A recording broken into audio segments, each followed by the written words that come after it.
Hello, everyone, and welcome to today's Austrian Wine Time Masterclass with Martin Mittelbach. My name is Antoinette Londejean from Cork and Fork in Washington, D.C. We are a premium wine store founded by a multi-generational flying winemaker originally from Champagne, France. I am delighted to introduce today's producer, Tegernseerhof. Since the 1970s, the Mittelbachs have run the Tegernseerhof estate. The original facilities of the estate were built in 1176 by the Benedictine community of the local abbey. For centuries, the abbey was where the Bavarian monastery produced its wine. At the turn of the 19th century, it was acquired by the Austrian Empire, and later it went into private ownership. Franz Mittelbach and his wife Mathilde are the fifth generation owners. These beautiful wines are represented by Klaus Wittauer of KW Selections. For those joining us live, we'd love to hear from you. Place your questions in the Q&A and we will get to them time allowing. Since our guests are joining us live from Austria, quite a few hours ahead of us here in the United States, we will move immediately into the presentation. Klaus, please introduce yourself and begin the presentation. Well, thank you, Antoinette. And I am so excited to be able to have Martin staying up a little bit late today, but for him, it's still early. He's a night owl, as I remember him for many years. I've been working with Martin for almost 18 years now. So I'm really excited. And I remember meeting his father 20 years ago at my first Vivinum in 2000, drinking some of the Bergdistel Grüner Veltliner. So here is the little map of the Wachau. This is kind of the premier wine region of Austria. It's like the Napa Valley or the Piedmont. And, you know, it's the wines are quite easy today.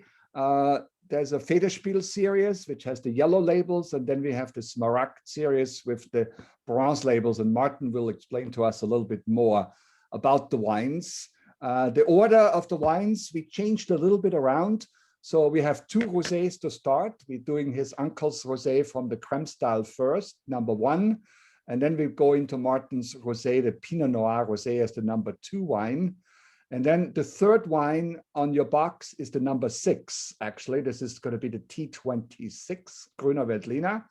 And then moving in, the fourth wine is the Smaragd, Bergdistel and Leubenberg, which is actually number 4 labeled, and ending with the Kellerberg. So Martin, I'm so eager for you to get on, because today I'm just going to sit back and listen to you and drink the wines. So tell us about your uncle, who is standing right here. It's your father's older brother, right? Exactly. So thank you very much, Klaus. Thanks very much, Antoinette.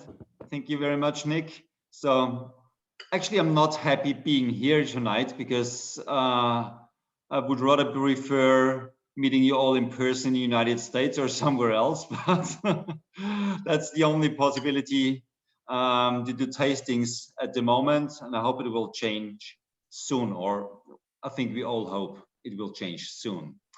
Okay, so yes, we start with the first wine, which is a rosé made from my uncle. Klaus showed you right before, and he made it actually, or I'm leading this project because we have been very successful in the middle 2000s with this wine.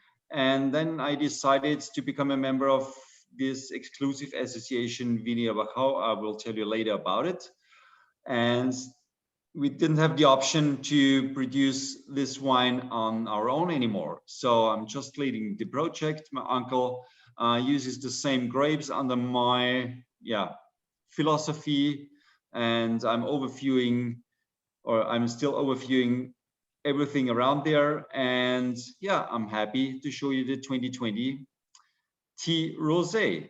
It's made 100% from Zweigelt, comes from the Kremstal area, which is not, or that Zweigelt is not in the DSC system of Kremstal, but it's still the Kremstal area.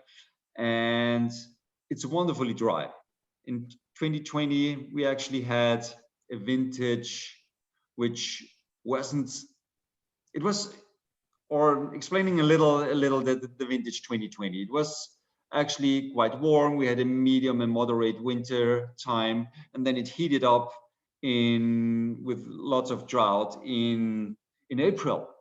But then what happened in May, it cooled down. So it slowed down all the growings and the growth. And yeah, we had a regular blooming time in the year 2020. And with a moderate summer, it was hot. We had rain at actually the timings when we needed it. So it was a kind of perfect year. And then in the later summer, something happened in the Wachau Valley, which didn't happen, or just a little bit in Kremstal. We had hard hail. But the rosé or the Zweigel grapes haven't been influenced from that. They haven't been damaged. So we could pick them at the proper time in around the 20th to 25th of September. With the wonderful sugar content, there was no, not even a idea to chaptalize it. So we let it ferment as we do it usually with a 2 hours skin contact, and that's what it is: fresh, juicy, little bit of strawberries, little bit of cranberries, you know, a little bit of herbs. It's what you always have, and to round up everything, it just got a minimum hint of sweetness, which is not tasteable, but it helps the wine, which is 2.7 grams. It's perfect, Martin. This is just cool climate, you know. This is where we're positioned in Austria. So delicious. And why it's probably a little bit like Provence, you know, that your uncle doesn't make really a red Zweigelt. He uses those grapes always to make a rosé. It's grown and picked to become a rosé. Yeah, and it's meant to be a rosé right from the beginning, which is very, very important, because all the green harvest and everything what has to be done when you maintain your vineyards, the idea is producing a rosé and not making a better red wine because of juice reduction and whatever. No, it should be always a rosé. Amazing. So tell us a little bit about, you know, we have to go a little bit into overview where you are located. Okay. Of course, you see, everybody can see where is Vienna, and we are just a little bit below the 48 degrees it's the latitude, right? Yes. Above that.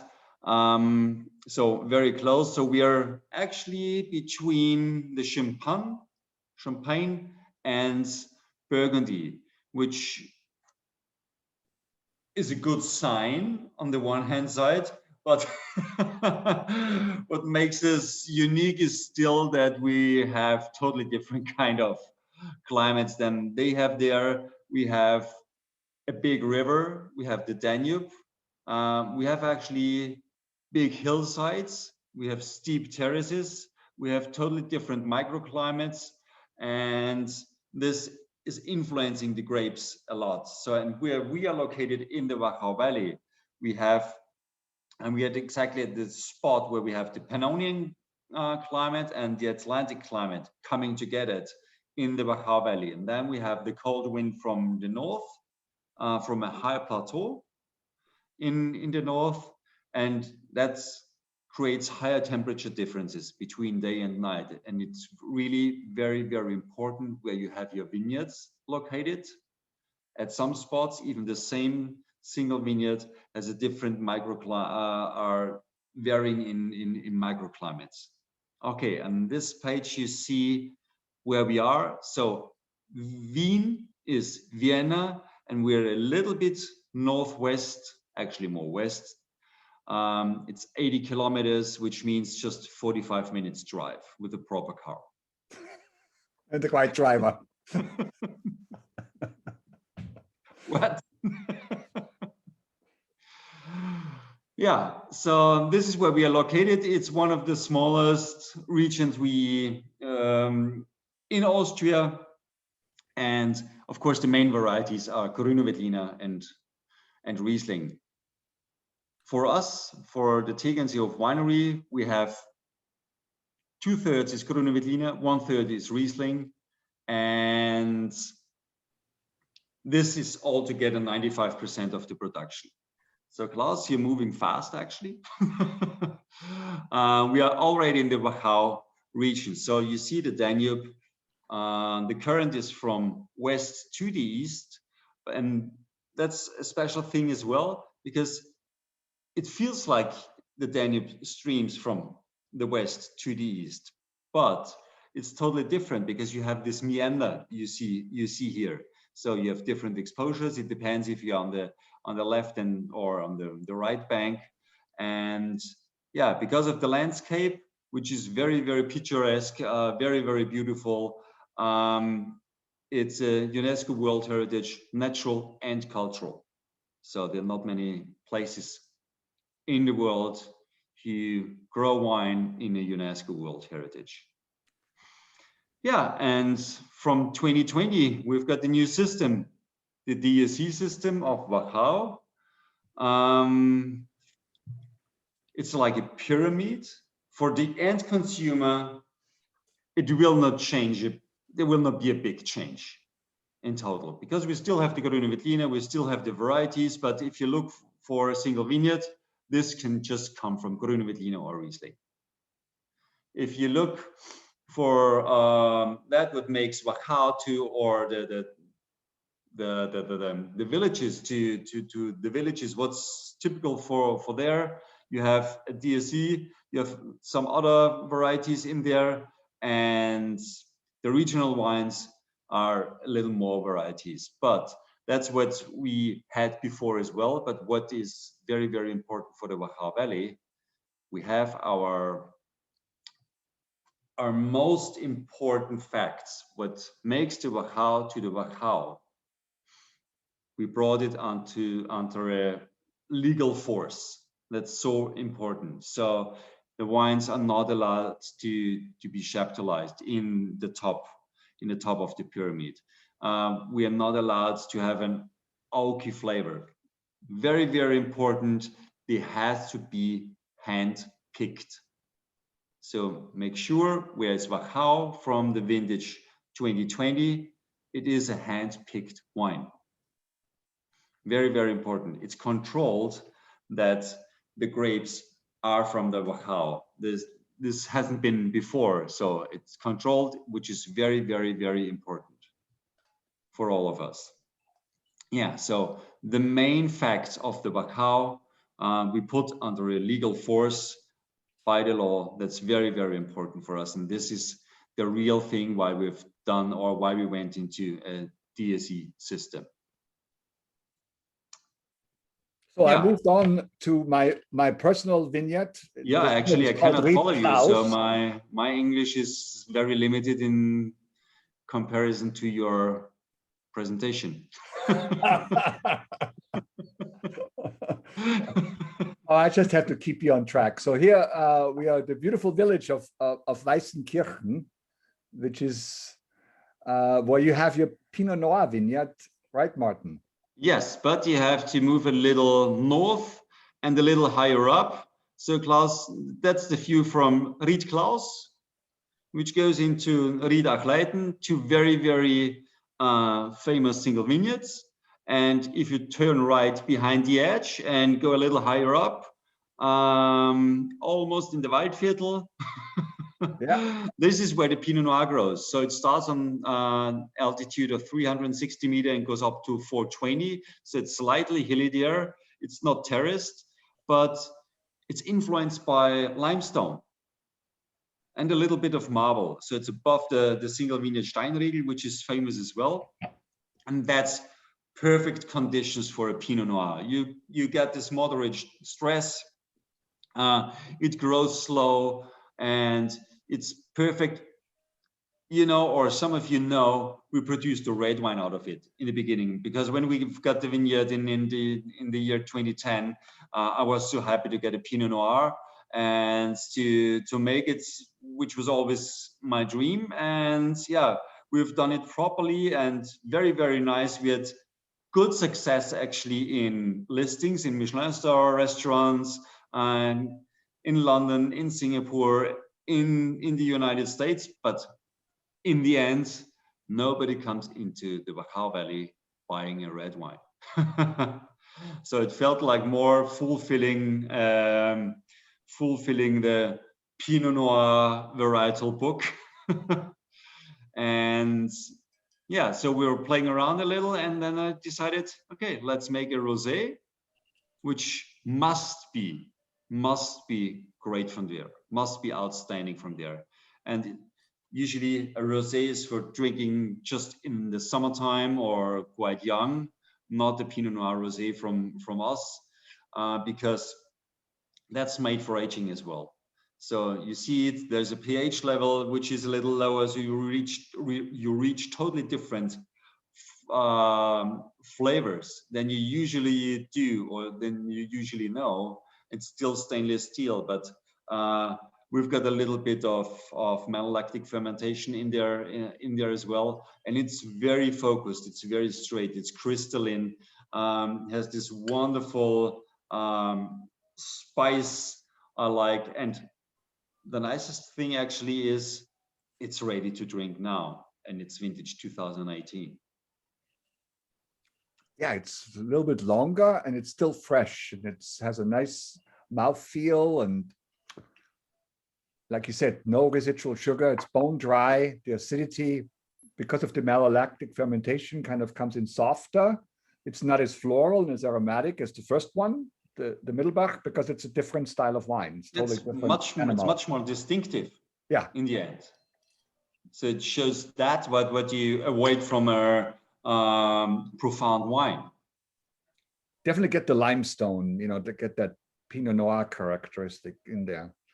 So, I mean, I think we could probably stay quite a while on this wine, but I think we got to move on. And then if there's any questions, because this, winery, when Martin was a little boy in the year 1002, the German king gave this property to the monastery. So Martin, tell us a little bit through your 1000 year of history there.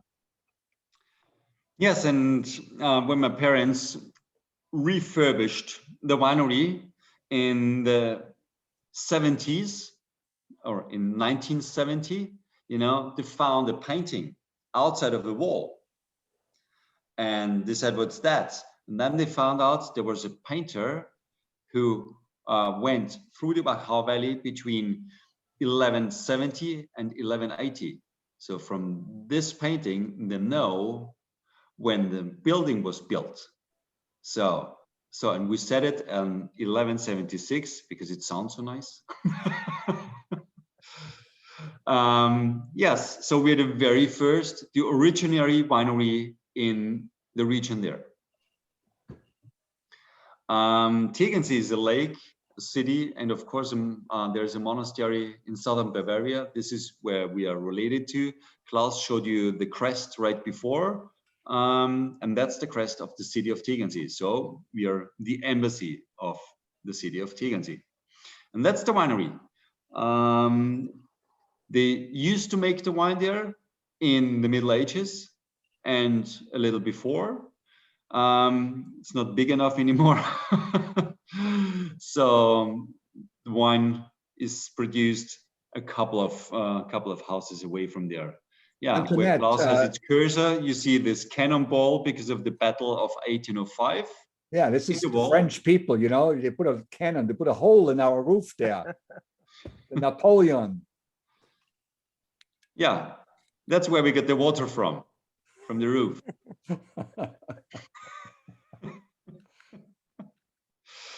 Yes, so we have quite a long history, and I'm the 6th generation now, and yeah, I see myself not any different from the generations before. I'm just the current part of this big historical book.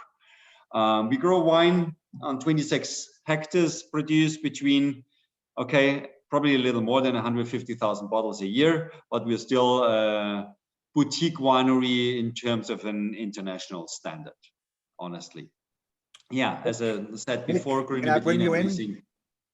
Pardon? Remember this table, Nick? Not only do I remember that table, that still remains one of my favorite tasting places ever because that whole wall comes down. So it can be Martin saying, I have a few people over, or I can welcome a lot of people over. I love that room. And on this picture, nobody is dancing on it. Well, the thing that I'll also always remember is that is where I had my first old wine from you, where you had a little pitcher and a bottle that you had decanted for a couple of hours just to say, let's try it to see if it's okay. And it was spectacular. Yeah, this is what we actually stand for. Producing wine for, not for aging, but for ages. And that's very important. It doesn't matter from whom my dad and me, you see him on the picture, we do not have a different philosophy, actually, which is quite unique as well. But the things which differ, or the thing which differs, is the most important one, because everybody sees the nature and everything with his own eyes. You have your own lifestyle, and this is how you treat and maintain your vineyards, the grapes, and that's the result in the wines. And that's the biggest difference from my dad's style, and of course a little bit more technology than 30, 40 years ago is a bigger difference as well. And we should think about the generations which was after the war and after the wine scandal. They had a really hard things to go, or they had a hard way to go. So I'm happy, yeah, or I'm very privileged in this position now. Yeah, that looks like a Grüne Veltliner grape and a leaf with We'll be medium moving water. into our first white wine, the T26 Dürnstein Grüner Veltliner. Yes, and we're pouring the 2019 Dürnstein Grüne Veltliner Federspiel from a lower land. You see it here. It's next to the Danube. It's mainly alluvial sand. And in the middle of the picture, you see the cemetery. And right next to it, there's a little gravel. On the left-hand side, there's a little gravel. We have a couple of vineyards around there. And the combination between gravel, then alluvial sand, and the ages of the vines combined in one lot makes the wine to something special. So that's actually our entry wine, but it still shows something very spectacular for an entry-level wine. Martin, I think you're selling yourself a little short here. Not many people have old vines as their entry-level wine. I mean, to give people an understanding of what they're in for, were the rest of the wines, and if they taste through your portfolio, you know, your starting point is what, 40, 48, almost 50-year-old vines that are going into some of this wine? Yeah, you know, I would say between 30 and 50. Yeah. Yeah. I mean, that's a really nice starting point. Thank you very much. And you're right, but you know, it's still our entry-level wine. And entry-level wine means producing a Federspiel is by far the best you can produce from there. Because if you go into a Smaragd level or a little higher alcohol or sugar content, it's totally losing the freshness. So, you know, it's like, it looks like a dog, and yeah, there's nothing funny anymore about this wine. So the most important thing about the Frauenweingarten, which results into the Dürnstein Grüne Veltliner Federspiel, is the freshness, is firm grapes, crunchy grapes. You know, they have an energy, and Grüne Veltliner is the second important thing. Producing proper grapes is much more important, and this comes from old vines, but the origin is Frauenweingarten, and that is meant to be for me a wonderful, great Federspiel. And you also take the rootstocks from this vineyard up to your terraces, right? From this Frauenweingarten, from your older Not vineyard. only from there, but of course, some of them, if they're good, yeah, we take them and pruning, how's the English word? We make new wines out of it. Crafting. Yeah, crafting, right. And yeah, that's why we have mainly, I say mainly our own genetic. What I love about this wine is there is a very distinctive pop. I mean, all Gruner has lots of layers and pepper, and they're really wonderful. But this wine, there's always a little extra something that grabs your attention compared to most of the other Gruners, and especially compared to anything else, as you said, that is entry level. There just is something magnificent that you capture year after year with the spice in this wine. Yeah, I mean, what's the most important part is actually it doesn't have anything typical but Frauenweingarten.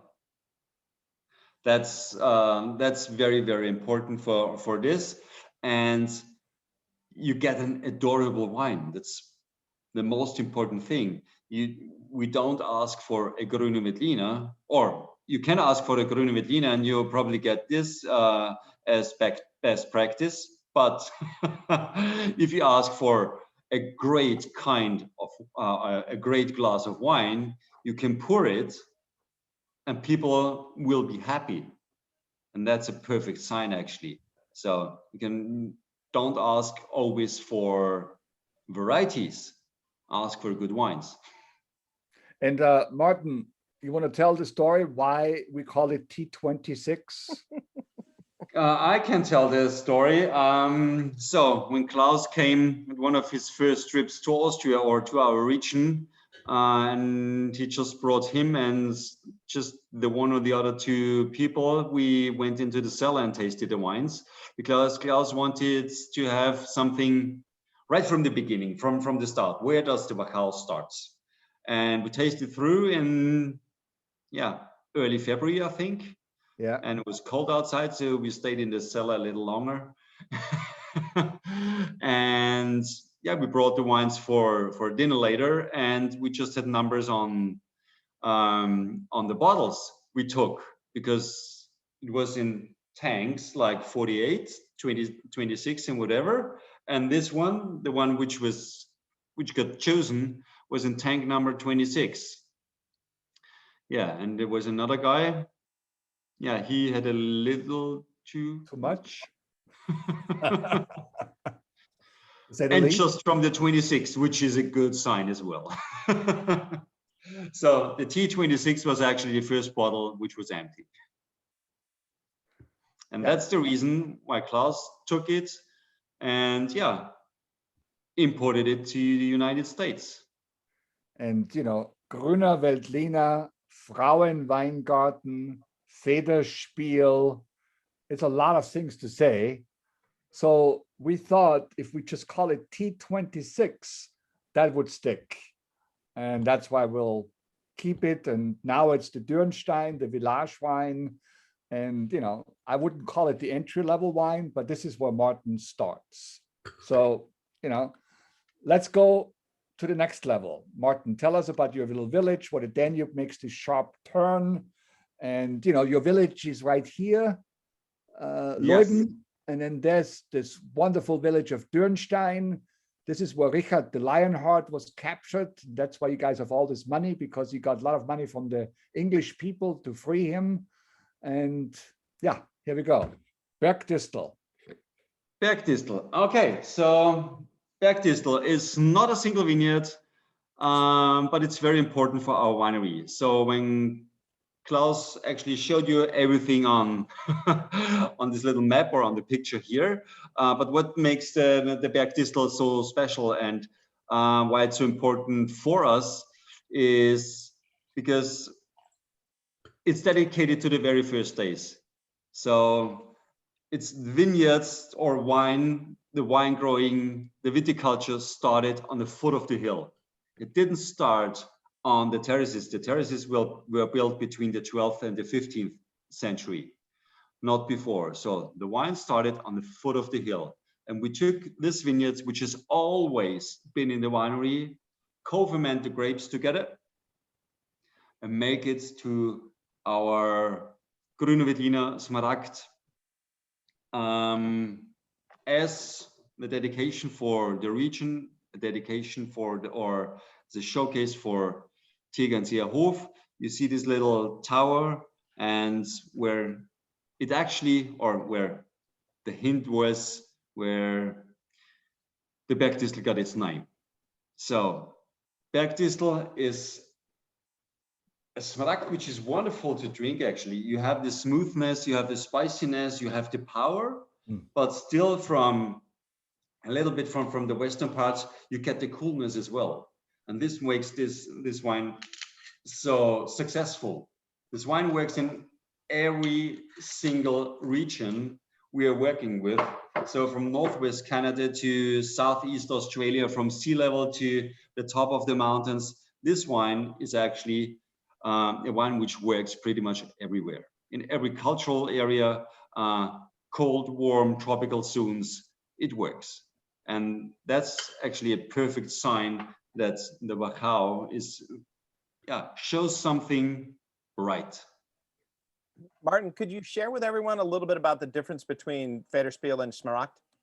Yeah, this is what we are coming to. I think it's the next, Klaus. Yeah.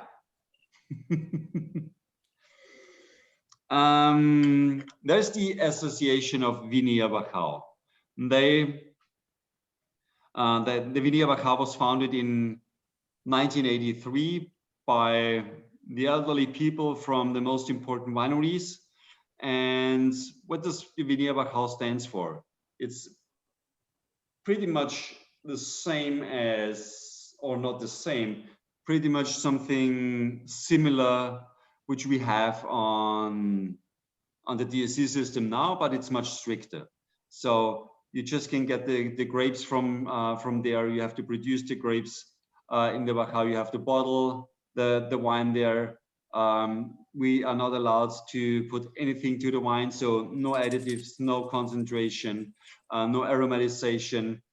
There is, of course, no fractionation, which is a technology thing, but it was a matter, I would say, 5 to 10 years ago. It ended up in the natural wine and nothing else. So it's not chaptalized.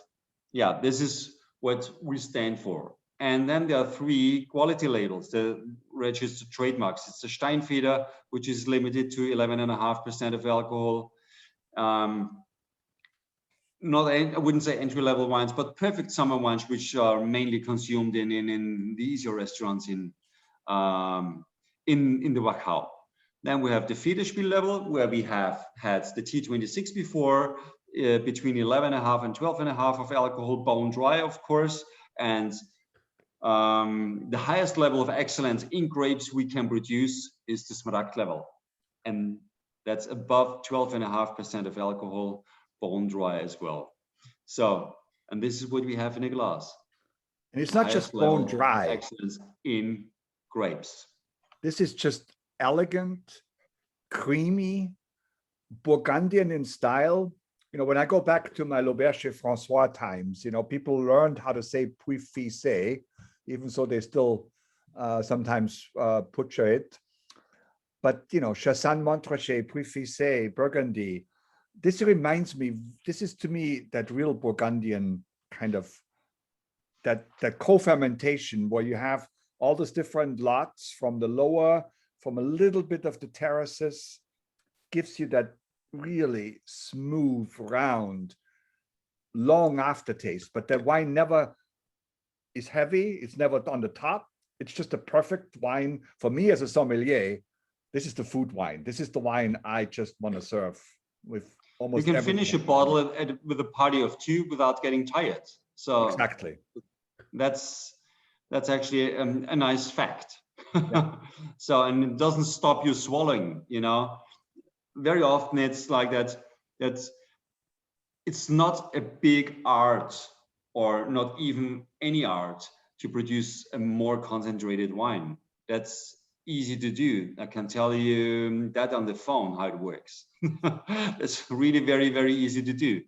But you know exactly that you're on the limits, that you get all these hints, all these very fine elements, this full mosaic of a flavor for a human palate and for a human nose. And if you reach that, or as much or as many as possible, then that's a real artistic wine. So whoever is watching at the end of the show, there will be a test. So here are the vineyards. So here, Martin, there's your home. That's where the winery is located, where I saw this beautiful picture. Since 1176, they built this house and winery, and then we got all these vineyards. So Loiben, the Frauen Weingarten, the T26 is kind of the flat area. Got a couple very famous neighbors, right? Knoll, Alzinger, FX Pichler. They're all right there, but they came after you. And then you have this beautiful mountain here, the biggest hill, the Loibenberg. Yeah, I mean, we have a little more hillsides. So we had the Frauenweingarten, which we already had. You see a couple of pictures. Then the Loibenberg, which is going to be our next wine, very important. Then we still have, what else do we have? Schütt Grüne Veltliner, cool climate, faces into the valley. And then we have the Zweritaler. Remember, 2019 is going to be the last Zweritaler in our portfolio. We didn't remove the vines, but because of the DSC system, we're not allowed to call it a single vineyard anymore. It still comes from there. We're not lying, but it's Wachau gemischter Satz. It's a Wachau fields plant. Doesn't matter. Then, very important, cool climate, Steinetal as well. And in the end, we have the Kellerberg. It's going to be our last wine from 2018, the most famous single vineyard of Austria probably, and one of our flagship wines, Grüne Veltliner, is the Hürek. So that's our portfolio, that's our lineup, that's what we usually offer to the national and international market. And now we taste the Loibenberg. Loibenberg Grüne Veltliner 2018. And Klaus, thank you very much for choosing this vintage, because Loibenberg intends to be a warmer part, a warmer climate. You see this steep hillside, and when you get the vintage 2018 now, or 17, or probably 16, you know, it gets the right age, that it gets lost the body a little. So it's the wine is calming down, and you get more of the spices. You get a smooth, wonderful, very round character, still very animating. This is what we await from Loibenberg. Loibenberg, probably one of the most famous single vineyards, first mentioned in 1253. And what's so important about that? With two different kind of soils. So we have the primary rock on the one hand side, and there is you find some base where it's less blown. And this is where you find the Grüne Veltliner, because Grüne Veltliner cannot stand the drought that good. So you need deeper soils where the roots can go down a little more, and then you get the full extraction from the soil and to this wonderful crisp Grüne Veltliner 2018. 2018, fantastic vintage. It's round, it's juicy, but firm. That's something animating which you cannot actually you cannot totally explain it, but there's something what makes the Loibenberg still to the Loibenbergs, and there's a reason why Loibenberg is a very famous single vineyard. It's delicious. Yeah. So long. So that's not what you read here is not the recipe of producing wine. No, taste it. Yeah, that's the irony. You get asked so often, okay, tell me a little about the winemaking and this and that, and then it's an endless story. It's individually made, but we have to write something, right? That's why it's between 12 and 24 hours keen contact. It's 100%. It's a lot. I mean, you can even destroy the wine with this sign, but it's happening, but individually. So we have 118 different vineyard lots, 118. So we know them personally. I do not know every single stone, but every second. So, and that makes something, what we want to have. We produce grapes, and first of all, we produce grapes, and then we make a wonderful wine out of it. It's so important. That's so important that we do not produce the best of the best of the best of the best. Of course, that's the result. But first of all, we produce crazy grapes. We produce grapes which are fantastic. It's exactly the grapes when you see them where you want to bite in. This is what these are the grapes where we make the wine out of. I can attend to that because I spent the harvest in 2010 with you, which was a very difficult year. But what we did all day long, we just drove from one vineyard to the next vineyard. And the only thing you did is you popped the damn grapes in your mouth. And I had diverticulitis and I have a little problem with that. And you just chew. You didn't even check the sugar levels. All you did is you ate the grapes. And then you got on the phone. I don't know what you guys did before cell phone time. Then you got on the phone, talked to the winery and set up the schedule when to harvest what. But that's just amazing. Yeah, that's actually my job. And administrating, yeah, but that's it. Push the button of the wine press to turn it on. Everybody can do that. It's important, but it's not. No, you have to get the perfect grape. It's not decision making for producing a better wine. Yeah, you got the perfect That's grape. it's not a key fact. So I love Leubenberg, and it's still, this. Yeah. When it gets 17 or 16 or even 18, grab a bottle, grab a case, whatever, drink it. Well, this is a wine you can really enjoy the whole bottle, and every sip, every glass, you will experience something different. Yeah, and you can chew it. Yeah, and that's where wine drinking for me becomes fun. It's not just chugging it down.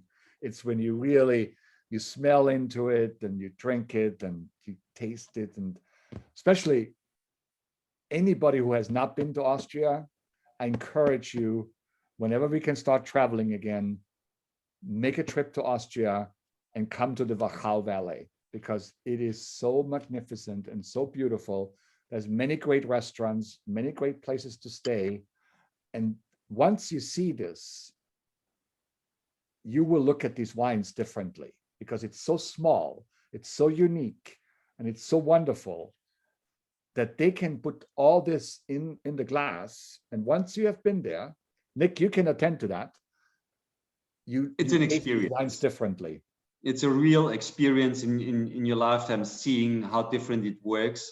That's not a machine harvest. Okay, before you have grapes, after that you do not have grapes anymore. There's no harmony. There's no romance. That is all gone.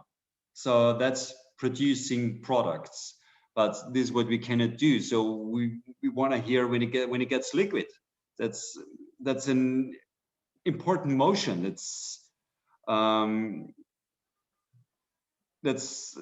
And it's nice to see that you created something, and it's like when you bring something to life for people to enjoy much more. I will always remember our walk through the vineyard as we were, trying some wine and walking along, because again, one of the greatest lessons in my wine drinking life was going to visit any vineyard, being able to put your hands literally in the dirt, to smell the dirt, and then when you're tasting the wines to find some of those characteristics. But to just walk through the vineyards with Martin and try all these wines were just eye-opening beyond belief. And in fact, I'm going to brag a little bit because you see this gorgeous, insanely colored wine in my glass right now. That's the 09 Leubenberg that we had.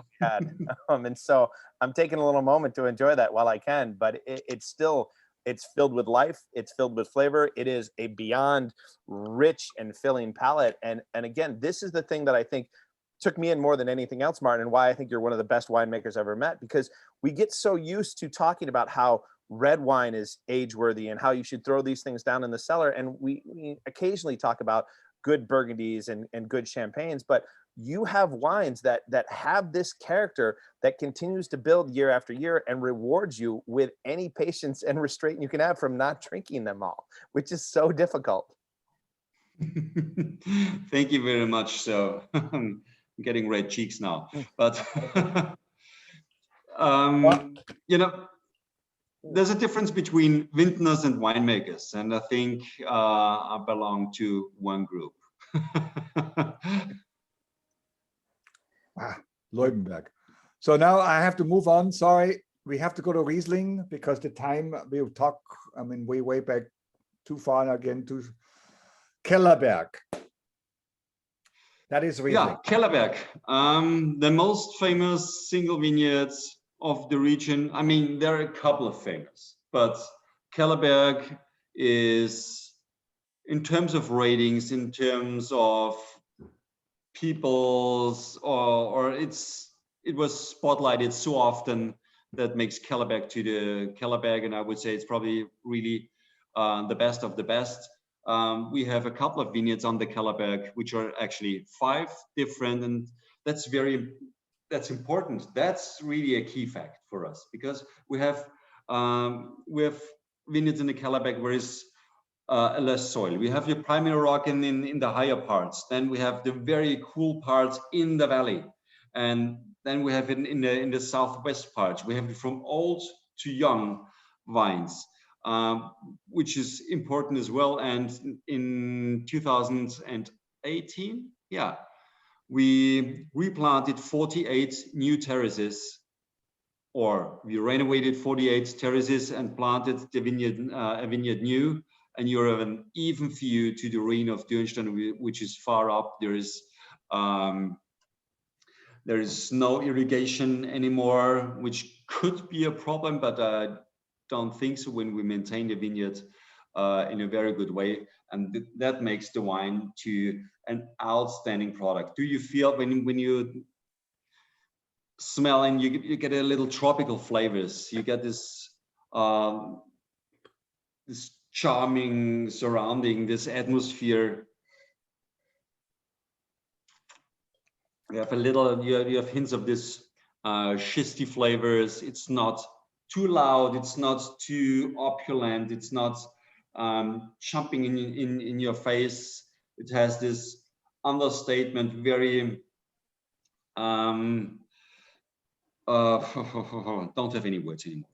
It's for me, it's almost like a little bit of guava and stone fruits mixed together, where you have, as you noted, that the tropical with the little earthiness just really dovetailing together to play off of each other and just to continue to create a bigger wine. Yeah. Thank you very much for helping me. Wow. And I think this project, you kind of just needed your father to do something, and you put him out there to plant some of those vineyards to get him off your back. Isn't that the real story behind that? Yeah. But you can see the vineyard here, which is still forest. Yeah, it's up here. That's why you put your father to work, you know. He told me about that. So that's exactly. That's why you put him to work to plant some new vineyards where everybody else leaves them. Yeah, but he's coming home every evening. I mean, and he's happy. He has nature and feels good and all that. So more power to it.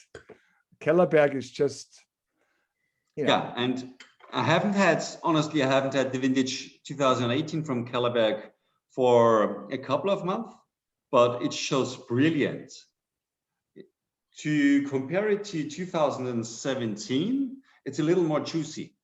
It's a little rounder. When a year ago, I thought That 17 is a little more defined than 2018, just a little, you know, and 18 is a little more juicy. Now, I think it's